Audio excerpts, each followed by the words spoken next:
went from product manager to CEO. Yeah. What have you learned from that?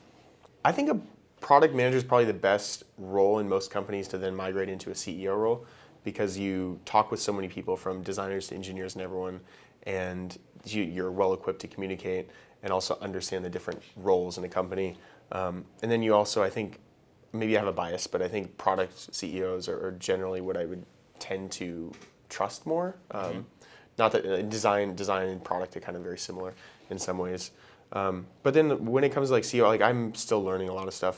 Steven Snofsky's on the board and mentor of mine and helps a lot with some of the things that I have no experience in. I've never managed a team. Right. Product management is all managed indirectly. And so now I'm like, we have 17 people full time, and it's like freaking scary because like people are the hardest thing. They're unpredictable. They're the most important thing. I'm recruiting and hiring and doing that thing too. I've made a few mistakes already. So yeah, it's interesting. It's something that you have to learn on the job. And I think the best advice I would have for people starting a company and becoming a CEO is just get really good people around you to teach you.